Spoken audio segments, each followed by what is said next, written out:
¿Qué tal, amigos? Bienvenidos a una emisión más del programa Ante la Ley, programa que llega a ustedes gracias a la colaboración de la Alianza para la Excelencia Académica APEA. El día de hoy vamos a platicar de un tema muy interesante, muy particular y muy actual, que son las tecnologías de la información, la privacidad y el derecho, con dos auténticos especialistas en la materia. El primero de ellos, el doctor Alfredo Reyes Kraft, quien es el coordinador del Comité de Tecnologías de la Información de la Asociación Nacional de Abogados de Empresa, ANADE, y a quien le damos la más cordial bienvenida. Muchas gracias, Guillermo. Y también nos acompaña el licenciado Arturo Alvarado, quien es el coordinador del Comité de Derecho Corporativo de la misma Asociación Nacional de Abogados de Empresa, y a quien también le doy la cordial bienvenida. Muchas gracias, Guillermo, por esta invitación. Y pues bueno, yo creo que el tema nos da para mucho y sin mayor preámbulo, iniciemos el diálogo ante la ley. Y la pregunta que estoy seguro que buena parte de nuestro auditorio se está haciendo es ¿qué debemos entender por este nuevo concepto de tecnologías de la información que normalmente hace referencia a las nuevas tecnologías, internet, correos electrónicos? ¿Qué entendemos por ello? Mira, es muy fácil. El avance tecnológico ha tenido un desarrollo impresionante en la historia. En particular, ha tenido de verdad un éxito rotundo. Y todo se debe a tres grandes elementos: telecomunicaciones, informática y contenidos. Si no hubiera redes de telecomunicaciones, no tuviéramos la informática, el desarrollo tecnológico para tener equipos procesadores de información y no generáramos contenidos suficientes, Internet no sería lo que hoy por hoy es. De ahí que es tan importante el tratar estos tres temas en conjunto, y ahí se llaman TICs, telecomunicaciones, informática y contenidos. Es claro que para el mundo del derecho este tema de las tecnologías de la información impacta directamente, porque en ocasiones entendemos que el abogado solamente utiliza el procesador de texto Word, ¿no? Realmente todas estas tecnologías de la información impactan decididamente el mundo jurídico, no solamente en el qué hacer, sino en el qué regular. Desde luego que sí. Bueno, es muchísima ya la conexión que tenemos, por ejemplo, los abogados con estas tecnologías de la información. Cursos, maestrías, doctorados, ahora son por internet. Adicionalmente a los que existen de manera tradicional. Pero son nuevas herramientas que nos ayudan a conseguir esos fines. Y adicionalmente, inclusive, por ejemplo, hay abogados que pueden conseguir información hasta de sus contrapartes, muchas veces a través del Facebook. Entonces, tiene sus cosas buenas, positivas, y obviamente puede también dar, dependiendo de qué lado estemos, ¿verdad? Claro. Pudiera tener una consecuencia negativa, pero creo que es más lo positivo que lo negativo. La pregunta obligada es, ¿esta información adquiere un valor de mercado? Claro. Ya cuesta, claro. La información ya tiene un costo. Claro, estamos viviendo en esta gran sociedad de la información y comunicaciones. Esta sociedad de la información y comunicaciones, pues genera, el producto que genera es precisamente la información. ¿Te acuerdas que hace muchos años, y no es que te esté diciendo viejo, pero hace muchos años se decía que la información es poder? Y hoy por hoy tenemos más acceso a la información a través de precisamente estos grandes medios que nos lo permiten. Fíjate, hace poco platicábamos, y cuando comentabas en la pregunta a Arturo, ¿cuál es la importancia en el derecho? Fíjate nada más. Todos nosotros tenemos un teléfono celular. Todos nosotros enviamos mensajes a través del teléfono celular. Bueno, todos nosotros hacemos uso del comercio electrónico y utilizamos un medio electrónico para la contratación de productos o servicios utilizando este canal, este medio. 70, 80 millones de usuarios de telefonía celular en México están en aptitud de realizar operaciones de comercio electrónico. Más del 70% de las operaciones que se realizan hoy por hoy en el sector financiero son electrónicas. La verdad es de que pues la tecnología no es que venga, es que ya nos llegó y nos está empujando. Cada vez más realizamos operaciones mediante el auxilio de medios electrónicos. Pero lo cierto es que también el tema de la privacidad es uno de los temas que envuelve al asunto de las tecnologías de la información, y uno de los grandes reclamos de la gente que utiliza estas tecnologías de la información es que al parecer se ven violentados en su privacidad. Pongo el caso de las bases de datos, ¿no?, que organizan, ya sean las empresas electrónicas o las empresas comunes y corrientes, realizan bases de datos y la gente se siente vulnerada en esto. Esto se vería uno de los temas negativos del uso de las tecnologías de la información. Desde luego que sí, yo creo que finalmente el consentimiento de la persona es lo que nos marca el límite, porque de alguna manera es inevitable este desarrollo vertiginoso que ha tenido las telecomunicaciones, las redes sociales, pero finalmente el individuo no espera que un sábado o un domingo reciba una llamada vendiéndole algún producto, algún servicio, ¿no? Ahí es donde ya el límite empieza a ser rebasado y, bueno, pues por eso ahora tenemos una regulación jurídica al respecto, que ha ido viniendo la Ley de Protección de Datos, su reglamento, parámetros, nuevos lineamientos, tratando justamente, yo creo que, tal vez tardío, porque creo que sí nos tardamos algunos años en nuestro país, pero justamente ese es el límite, el consentimiento de la persona para el tratamiento de sus datos. Yo creo que ahí está la respuesta a esa pregunta. No sé, Alfredo, ¿qué opinas al respecto? Vivimos en una sociedad de consumo. Y como bien lo decías hace un rato, precisamente los datos es un input importante. ¿Por qué? Porque ¿a quién le voy a ofertar esta información? Anteriormente yo tenía oportunidad de vender mis productos o mis servicios a la gente que yo conocía, a la gente que estaba cerca, a mis vecinos. Yo ponía pues anuncios en la puerta y la gente pasaba y me veía. Hoy por hoy, con las nuevas tecnologías de la información y comunicaciones, esa ventana al mundo pues es mucho más amplia. Entonces el dato de la persona tiene un valor económico, y un valor económico importante. ¿Por qué? Porque de alguna forma yo voy a poder obtener un ingreso al tocar a un conjunto de personas. Entonces, normalmente se habla de esto como algo negativo, y no necesariamente, sobre todo viviendo en una sociedad de consumo.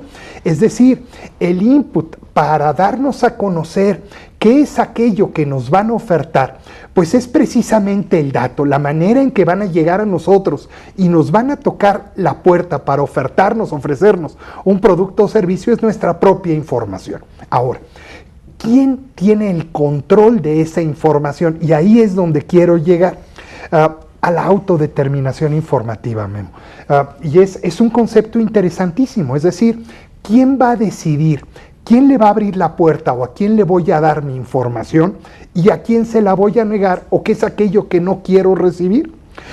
Porque, fíjate, a veces pues nos podemos perder de grandes oportunidades si no tenemos esa ventana abierta para recibir las ofertas, ¿no? Hay grandes clubes privados de compras o de ventas, ¿no?, en donde te ofertan ofertas impresionantes, o hay posibilidad de conseguir o acceder a ciertos contenidos que son realmente interesantes.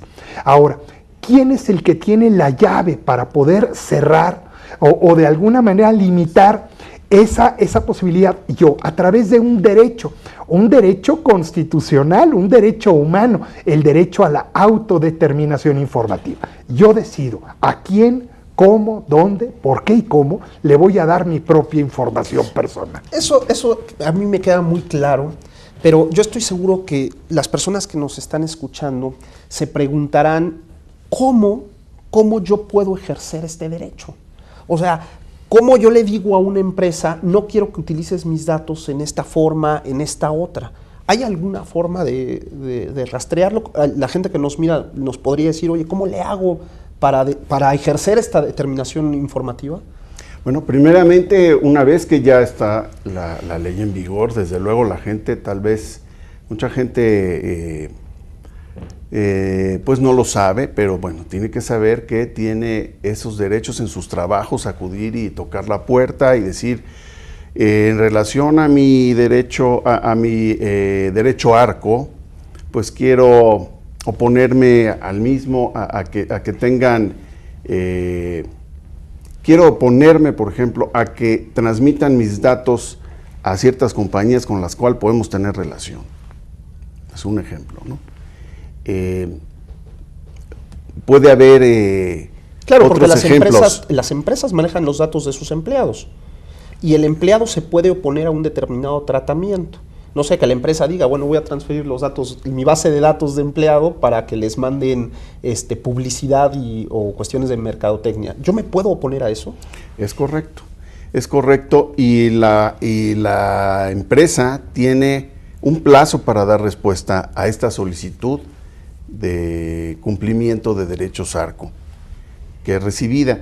Y si la empresa no da respuesta, pues tiene la opción de ir al IFAI, iniciar un procedimiento para hacer válido ese derecho que tiene, no de oposición a que sus datos, por ejemplo, lo que comentamos hace un rato, pudieran ser transferidos a un tercero para que le llegue alguna información o algún producto, ¿no? A mí me gustaría, solamente retomando el tema de tecnologías de la información, y para dejar el tema de datos personales un poquito más adelante, volver al tema de la regulación de estas tecnologías. El derecho trata de regular, porque hay quien dice que va tan rápido el desarrollo de la tecnología que al derecho le es imposible alcanzar. No, claro que, fíjate, el derecho es como un traje a la medida. Conforme vas creciendo y pues de alguna manera se tiene que ajustar, ¿no? Bueno, pues así es en el ámbito de las telecomunicaciones y pues la informática y los contenidos. A final de cuentas, pues a veces avanza un poco más rápido que la propia norma jurídica. ¿Y qué hace? Pues nosotros los abogados, los legisladores deben de adecuarse a una realidad objetiva. No podemos normar aquello que no existe y para que exista, pues a final de cuentas, si es nuevo, originalmente no estaría completamente normado. Entonces es muy importante, por ejemplo, el caso que acaba de comentar Arturo en relación con pues, la privacidad, los derechos ARCO, que son el derecho de acceso, rectificación, cancelación y oposición. Hay una ley pues, nueva en México en 2010 que pues ya fue publicada, está vigente, es más, ya no solamente es una ley, tiene un reglamento publicado y vigente, también unos lineamientos del aviso de privacidad y unos parámetros para esquemas de autorregulación que establece criterios específicos muy fundamentados muy puntuales de algo que en el mundo se ha estado pues ya estudiando hace más de 10 años o todavía un poco más. Precisamente el derecho a la privacidad. O sea, todos tenemos precisamente el derecho de determinar qué se va a hacer con nuestra información, como comentábamos. Estos derechos arcos son importantísimos porque nuestra ley fue una ley especial. Mira, nos tardamos en sacar esta ley de datos personales y privacidad. La verdad es que fuimos de los rezagados en la emisión de la ley, pero tuvimos la gran ventaja de aprovechar la experiencia de aquellos que legislaron antes que nosotros en esta materia. Entonces, nuestra ley pues trae los conceptos más avanzados en materia de privacidad y se basa en estándares de regulación verdaderamente importantes y verdaderamente grandes. Entonces, pues hoy por hoy México te puedo decir que en esta materia tiene una regulación muy buena. Que nos ha costado mucho entender de fondo. La verdad es que no es fácil. Yo les propongo que retomemos después de un pequeño corte el tema del aviso de privacidad, que estoy seguro que a nuestro auditorio le va a interesar muchísimo. Y no se vayan, estamos platicando de un tema muy interesante que son nuevas tecnologías, privacidad y derecho, con Arturo Alvarado y con Alfredo Reyes Kraft, dos auténticos expertos en la materia. Volvemos en un minuto.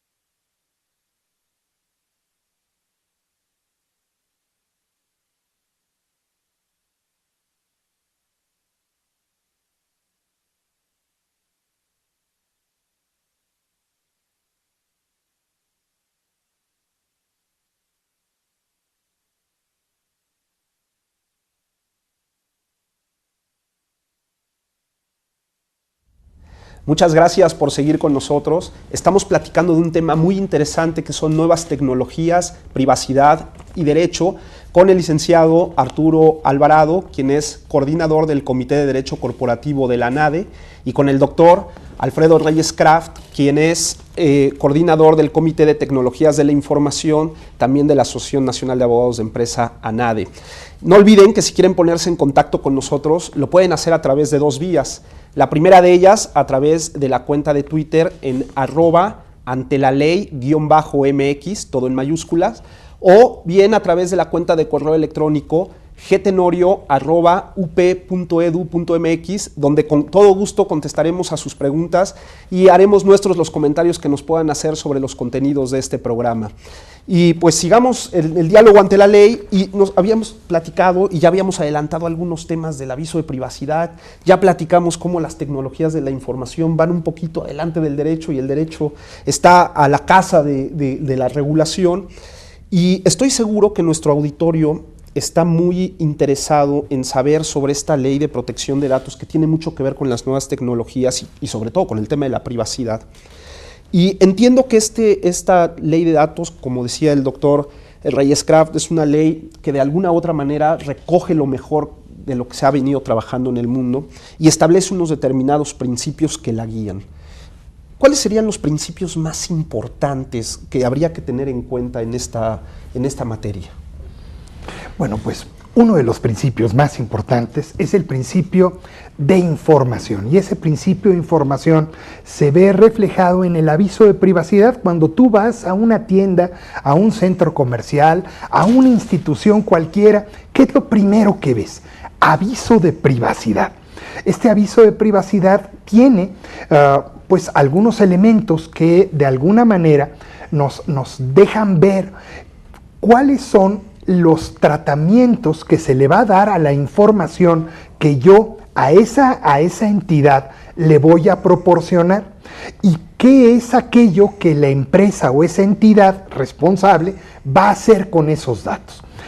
Es muy importante leerlo, es muy importante que en ese aviso de privacidad se redacte de manera clara, concisa, accesible, pues qué es aquello que van a hacer con mi información. Hay diferentes tipos de aviso de privacidad. Hay un aviso de privacidad completo, hay uno simplificado, hay otro para espacios reducidos. Por ejemplo, mira, en Europa tú llegas a un elevador y ya ves que en los elevadores hay camaritas. Uh-huh. Bueno, junto a las camaritas hay una imagen que te dice, ojo, aquí estamos recabando tu imagen, y esa imagen es un dato personal, porque acuérdate que un dato personal es cualquier información que te logre de alguna manera hacer identificable o te identifiquen. A ver, si yo voy a un restaurante y me pasan una tarjetita en la que me piden mi teléfono, mi correo electrónico, mi nombre, ahí están recabando datos. Claro. Y entonces el mesero, le pido yo el aviso de privacidad, ¿me lo tiene que dar? Claro. Sí. ¿Me lo tiene que dar? Eso, ¿tengo yo que conocer qué van a hacer con esos datos? Es correcto. Así como comentábamos que en las empresas donde podemos estar laborando, tenemos ese derecho de acceso a nuestros datos y a estos derechos ARCO que hemos hablado, también en cualquier comercio, en cualquier establecimiento al que podamos acudir y donde no se estén recabando algún dato. Justamente la trascendencia es esa transmisión de datos que puede haber sin mi consentimiento. Y el problema justamente es que después pues, nos van a llegar esas llamadas que no queremos, ¿no? Y entonces la gente ahora pues tiene esa posibilidad, ese derecho, y debe ser respetado. Yo creo que pues está ese derecho a la privacidad, a la intimidad reconocido en nuestra Constitución, que ha permeado a una ley ordinaria. Y luego pues está el reglamento y ahora vienen los lineamientos. Yo creo que es ¿Yo muy consiento útil en el tratamiento de los datos? O sea, ¿hay un consentimiento? O sea, ¿yo tengo que firmar o...? Sí tenemos que dar nuestro consentimiento para el tratamiento de nuestros datos. Es clave, es importante.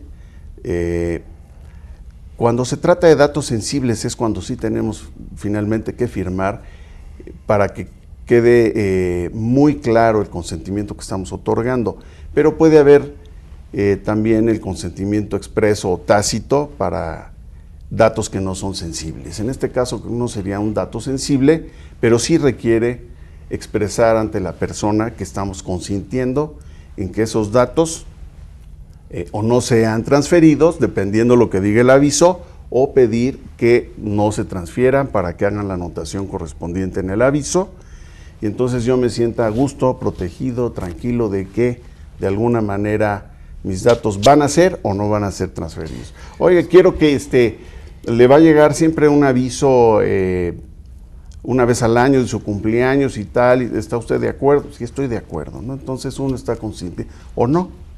Claro. Entonces hay dos tipos de consentimiento, por lo que uno llamado tácito y otro llamado expreso. Para que nuestro auditorio lo entienda muy bien, uno obedece a una categoría que se llaman datos sensibles. Y el tácito es para los datos en general. Ahora, esto no es solamente relacionado con datos. Okay. En nuestro derecho civil, pues ha existido desde siempre diferentes formas de expresar el consentimiento. Cuando sales a la calle y levantas el dedo y llamas a una pecera para subirte, estás celebrando un contrato de transporte.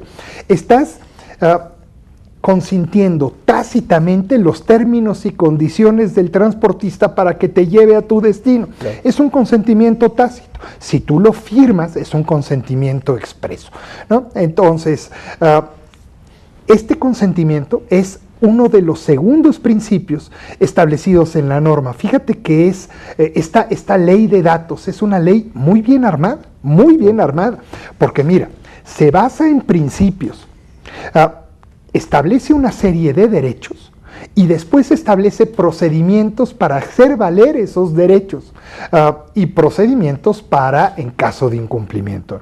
Pero claro, consentimiento expreso o tácito. El tácito pues resulta de hechos o actos que lo presupongan, y el consentimiento expreso pues es específico, ¿no? Hay algunas personas con esto del aviso de privacidad, pienso sobre todo en las páginas de internet. En las páginas de internet aparece lea nuestro aviso de privacidad y solamente aparecen dos opciones, aceptar o no aceptar. Y si uno no acepta, se queda sin la posibilidad de utilizar el servicio. Lo mismo me parece que puede suceder en el mundo que no sea de internet, ¿no? Yo llego a requerir un servicio y me dan el aviso de privacidad, en el mejor de los casos que me lo den. Y si no acepto, ya no voy a poder utilizar ese servicio. Eso es incorrecto, ¿no? Porque yo lo que entiendo es que tengo un derecho de oponerme al tratamiento de mis datos. Y es ejercer un derecho para tal cuestión. Aquí hay una cuestión interesante, y esto lo resuelven los lineamientos precisamente del aviso de privacidad. Entonces, fíjate, hay servicios que requieren tu información y el procesamiento de tu información para poder prestarse. Es decir, si yo no cuento con tu información o no cuento con acceso a tu información, no te puedo prestar el servicio. Sí.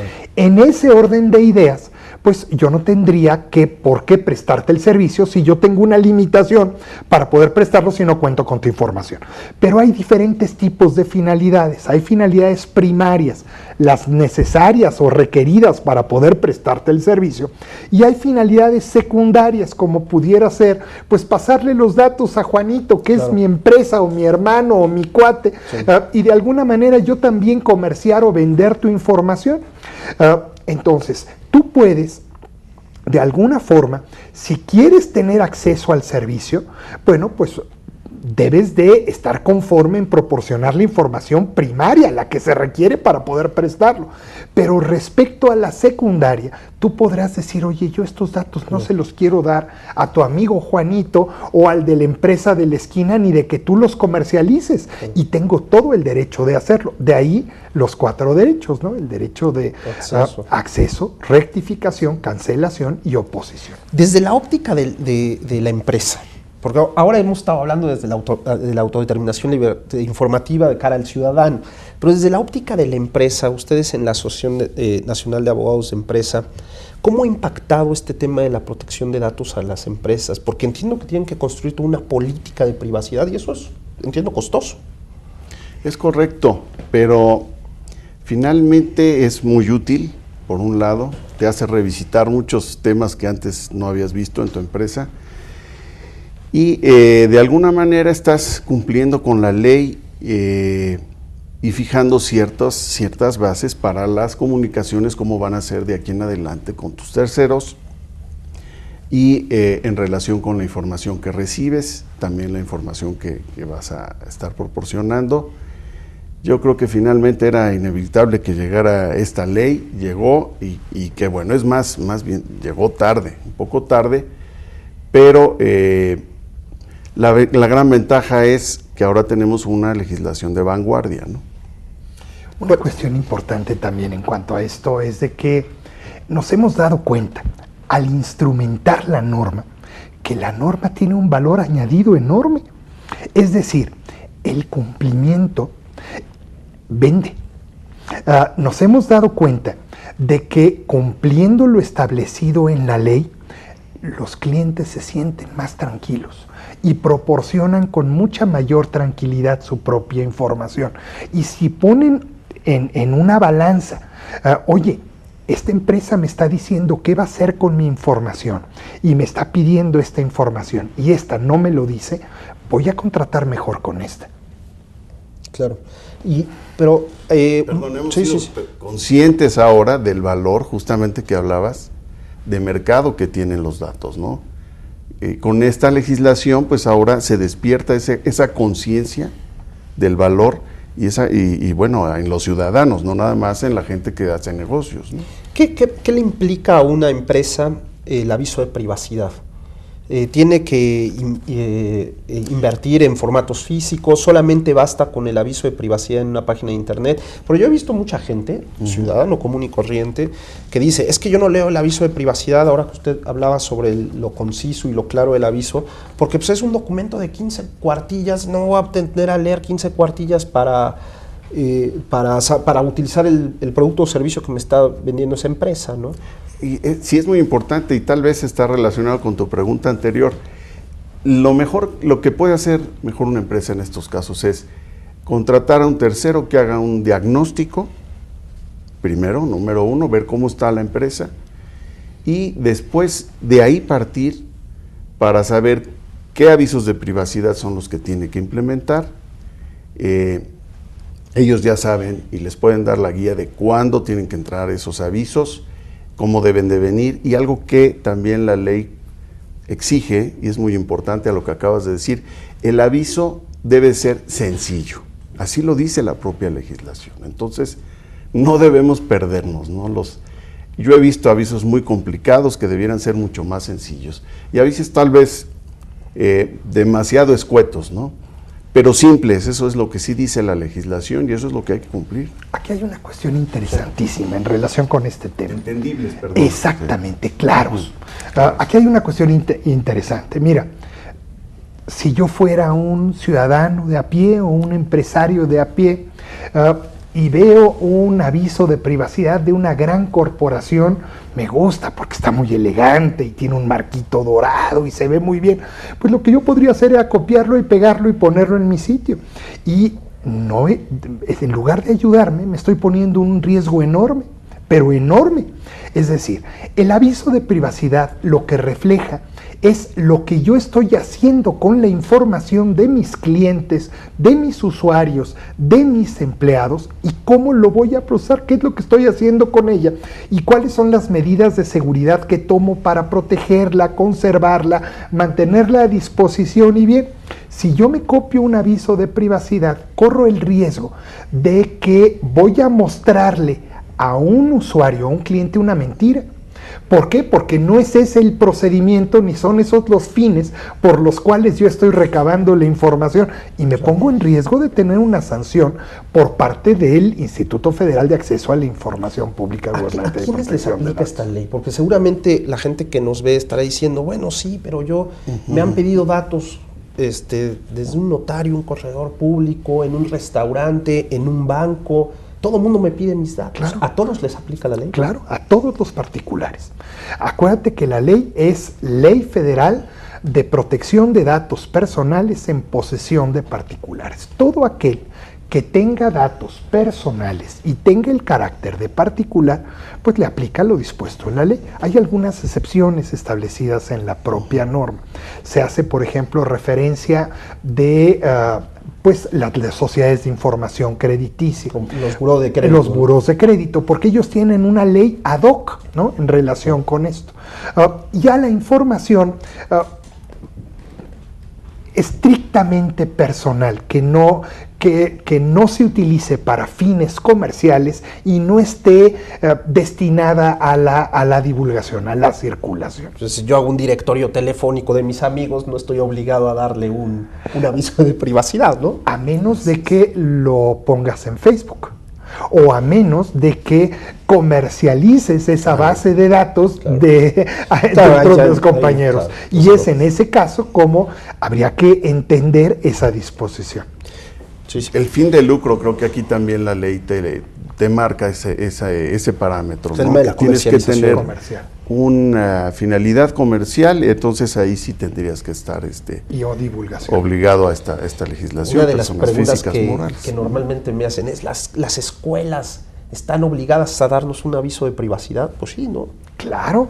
Desde luego están. Manejan no solamente datos, sino también manejan datos sensibles, perfiles psicológicos, fuertes, todos de los niños y todo. Oye, tus calificaciones, qué más sensible como niño frente a tus papás, ¿no? ¿Cuáles serían los grandes pendientes en materia de protección de datos? Pues ahora están por entrar en vigor justamente los lineamientos para los avisos de privacidad, que salieron el 17 de enero y entran el 17 de abril. Y por otro lado, las medidas de seguridad. En junio de este año entra en vigor el capítulo relacionado con medidas de seguridad. Este tema es particularmente importante porque implica una actividad de control de todas y cada una de las empresas responsables de información de datos personales. Controles, análisis de brecha, esquemas de operación, la definición de un documento de seguridad. La verdad es de que todavía nos queda un trabajo importante por hacer, y yo siento que hablar de medidas de seguridad pues implicaría, en serio, yo creo que y unos 2 programas más, pero para tener una visión global. Es el tema, yo creo, uno de los temas pendientes, tema importante. La verdad es que pues se está trabajando. Otro tema que está ahora muy en boga, el cómputo en la nube, por ejemplo. Es un tema interesante. Recién salió el tema de protección de datos, pues se hablaba, inclusive el mismo Instituto Federal de Acceso a la Información colgaba un modelo de aviso de privacidad. Y cada vez se ha ido complejizando más, salió el reglamento y se volvió un tema muy complicado. Ahora salieron los lineamientos, se vuelve todavía un tema muy complicado. ¿No es muy gravoso para las empresas, ya desde la óptica del empresario? Puede serlo, por eso hay que tener, hay que hacer cotizaciones y ver quién nos cobra menos, pero no por ello sin la calidad que debe ser, sin meterse a fondo. Es importante que lo y en cuanto a las medidas, porque este tema de las medidas técnicas, medidas de seguridad, lógicas, pues, físicas, es un tema costoso, ¿no? Mira, y sobre todo también, si quieres, déjame regresar un segundo a la pregunta de aviso de privacidad. Esto es algo interesante. Hay una crítica muy fuerte que se le hace a las recientes reformas, a la ley, al reglamento y a los lineamientos, porque la ley establece muy claramente que debe de ser algo conciso, claro, específico. El reglamento va un poquito más allá y establece ciertos elementos que debe contener el aviso de privacidad, y los lineamientos del aviso de privacidad lo hacen aún más específico todavía. Claro. Entonces, debemos de tener mucho cuidado. Mira, yo siento que esa es una asignatura pendiente, porque en lugar de facilitar y hacer accesible el aviso, a veces pareciera que estamos complicándolo y estamos volviendo a retomar el mamotreto legal de 30 hojas para, pues de alguna forma, especificar cada uno de los cosas. Y ahora, en relación con las medidas de seguridad, mira, obviamente, pues el manejo de medidas de seguridad no debe de ser menor al que tú utilizas para controlar o manejar tu propia información. Sería injusto pues obligar a una empresa a utilizar una medida particular de seguridad. Pero si yo, por ejemplo, soy un bolero y me encanta bolear zapatos y mi agenda de personal la tengo adentro del cajón de bolero, pues yo debo de esperar que al menos la agenda de mis clientes esté protegida de la misma manera en que yo protejo la información. Ahora, dependiendo del sapo la pedrada, como dicen, ¿no? Es decir, dependiendo del nivel de riesgo, dependiendo de las condiciones de seguridad que existan, pues tú vas a definir elementos o medidas de seguridad. El propio IFAI establece un criterio importante. El IFAI está facultado por disposición de ley a emitir recomendaciones o adecuaciones estándares en materia de seguridad. Ahora, si tú cumples elementos o recomendaciones de seguridad, las sanciones que te impones serán menores. Pero no te puede imponer una medida específica de seguridad, te puede recomendar.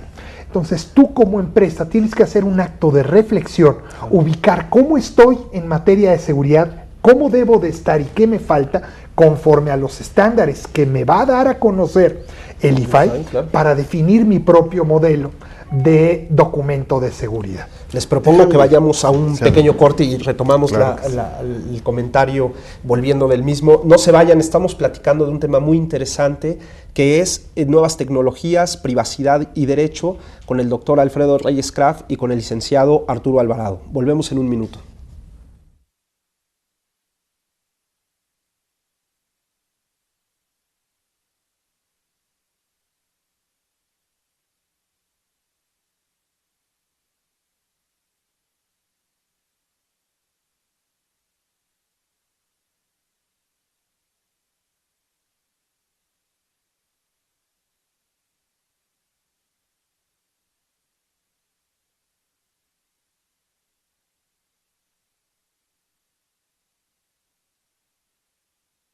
Muchas gracias por seguir con nosotros. Estamos platicando de un tema muy interesante que es nuevas tecnologías, privacidad y derecho con el doctor Alfredo Reyes Kraft y con el licenciado Arturo Alvarado, ambos miembros y presidentes de comisiones y comités de la Asociación Nacional de Abogados de Empresa, de Nuevas Tecnologías y de Derecho Corporativo.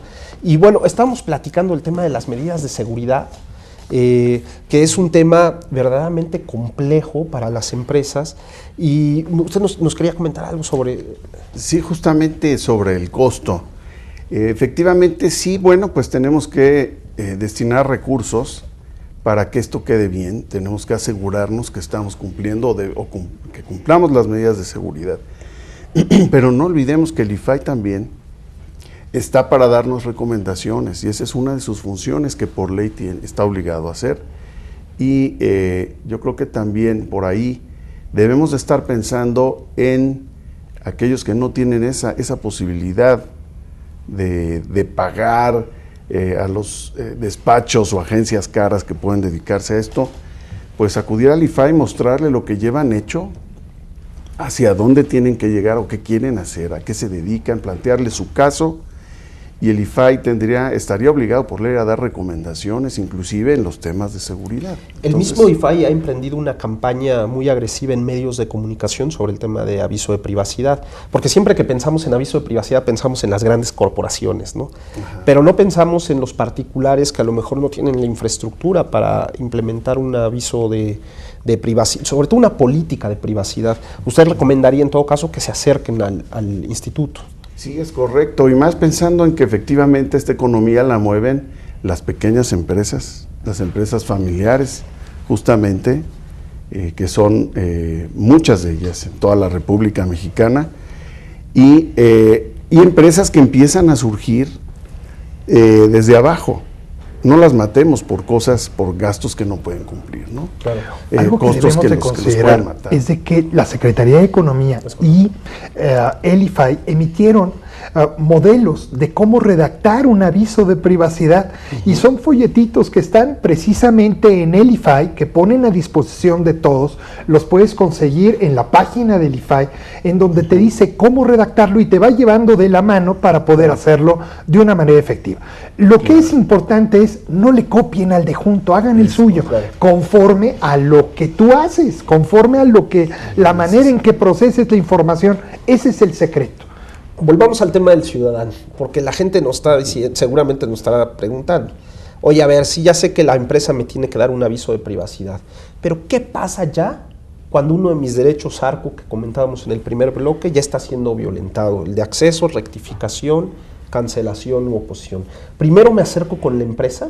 Primero te acercas, en términos de lo dispuesto en el aviso de privacidad, te acercas con la empresa. ¿En el aviso de privacidad tendrá que venir algún...? Claro, ¿cómo vas a poder ejercer estos derechos ARCO?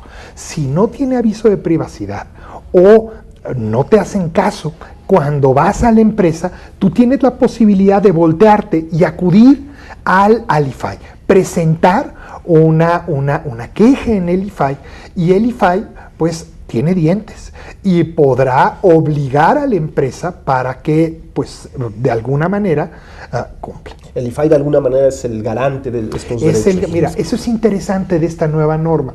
Hay dos autoridades, o muchas autoridades. Hay una autoridad garante del derecho humano, de autodeterminación informativa, y hay autoridades reguladoras. Entonces, hay tantas autoridades reguladoras como pues cuestiones haya que regular, y una sola autoridad garante, que es precisamente el IFAI.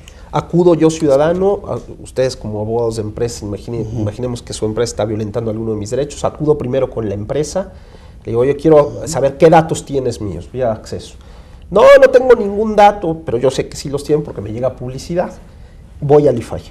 Y entonces es un procedimiento en el IFAI, y el IFAI, los efectos, ¿cuáles serían? ¿Le ponen una sanción y me dan mis datos? Porque a mí lo que me interesa son mis datos. Sí, hay 3 procedimientos que se pueden seguir ante el IFAI y pueden ir avanzando conforme el tercero, o a la empresa o el particular que tiene la custodia de los datos y que no responde, pueden ir avanzando, que es este procedimiento de acceso a la información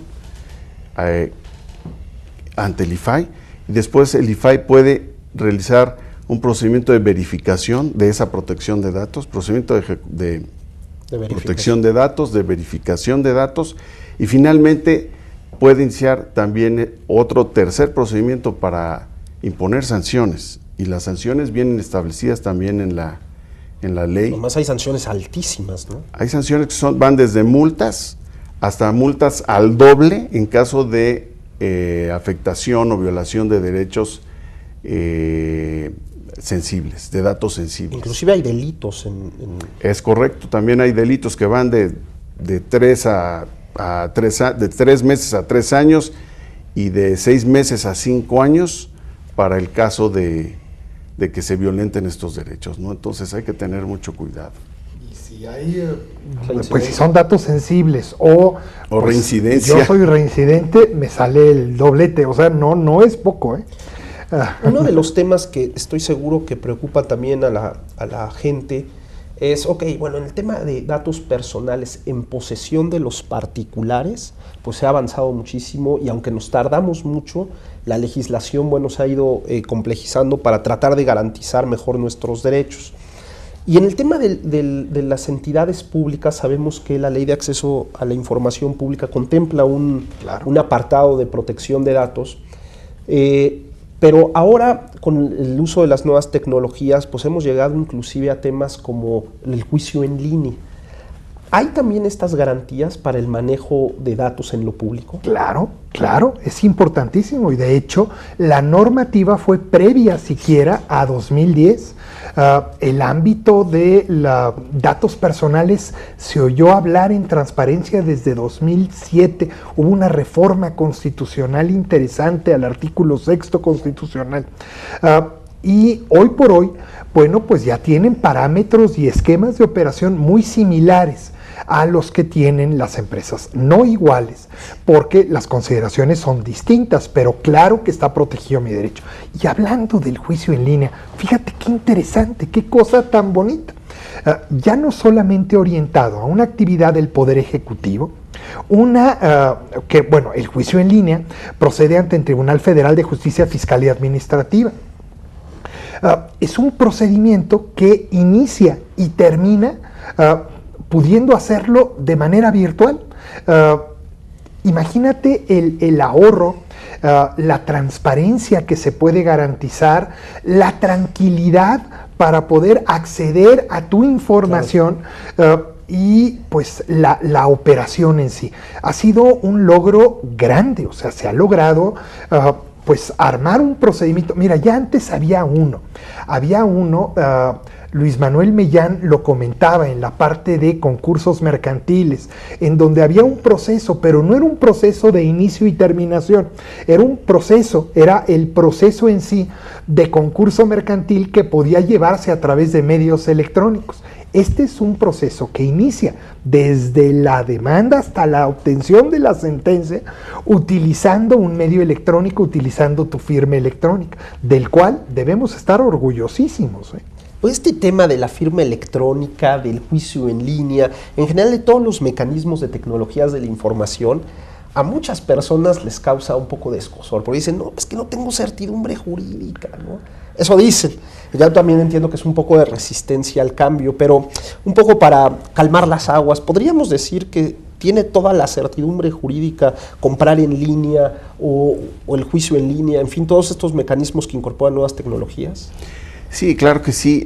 Afortunadamente, los ingenieros y los abogados nos hemos puesto de acuerdo a lo largo de algunos años ya para acá. Eso fue un logro. El tema inclusive ahora de las declaraciones de impuestos, la firma electrónica que tenemos cada uno de nosotros. La fea y la fiel, ¿no? Las feas fiel son fieles. Yo lo he asegurado. siempre. Y yo creo que hoy en día no hay duda de que son fiables, siempre y cuando, obviamente, el mecanismo esté bien soportado, revisado bien por quien debe ser, que son los ingenieros. Hoy en día las transferencias electrónicas cada vez son más seguras, están muy conscientes las instituciones financieras de los riesgos pues, que esto puede traer. Y la verdad, no he sabido yo, al menos a la fecha, algún problema con alguna transferencia.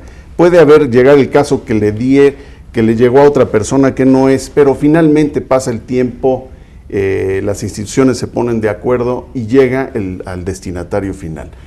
Pero el dinero no se pierde, vamos, ¿no? Entonces eso es fundamental. Hoy en día no entendemos nuestro desarrollo económico sin esos mecanismos ya tecnológicos, ¿no? Muchas veces las empresas tienen inclusive sus recursos en otros países y a diario están trabajando. La velocidad también de cómo esto ha avanzado permite tener la tranquilidad a muchas empresas de contar con los recursos como si los tuvieran prácticamente aquí, ¿no? Entonces es increíble. Yo creo que por ese lado hemos ido caminando seguro, con paso seguro y firme, ¿no? Ahora, siempre hablamos de que el tema de protección de datos es un tema muy nuevo, pero en el sector financiero ya había una historia, ¿no?, de protección de datos y de protección a la privacidad. Exactamente. De hecho, ya pues la normativa bancaria de los 90 pues ya establecía criterios relacionados con la protección de la información y del secreto bancario, ¿no? Es interesante lo que comenta Arturo en relación con este tema, porque la propia norma establece criterios para darle valor legal a un documento electrónico, para poder considerar como prueba un documento electrónico. Una cuestión y criterios que están definidos desde una ley de un CITRAL, una ley modelo de comercio electrónico del 96, que en mayo del 2000 fue adoptada en México y establece 3 grandes elementos. Mira, la información debe ser atribuible a la persona obligada. Segundo, debe de ser íntegra y debe de ser accesible para una consulta posterior. Si yo logro garantizar estos tres elementos, la información electrónica que genero puede ser prueba en un juicio. Entonces, ¿cómo garantizo que es atribuible? Mediante el uso de una firma electrónica, un intercambio de claves y contraseñas. Que aparte, la propia legislación mercantil me establece una presunción legal en la materia. O sea, eso es algo muy importante. Y la presunción legal, ustedes lo saben mejor que nadie, es la verdad legal. En segundo, integridad. ¿Cómo garantizo que no se modificó, que fue exactamente lo mismo que tuvo quien firmó el documento al que lo recibió? Es íntegro. Y el tercero es también con una presunción legal en un artículo del Código de Comercio, el artículo 49, que otro día platicamos con gusto porque es un temazo.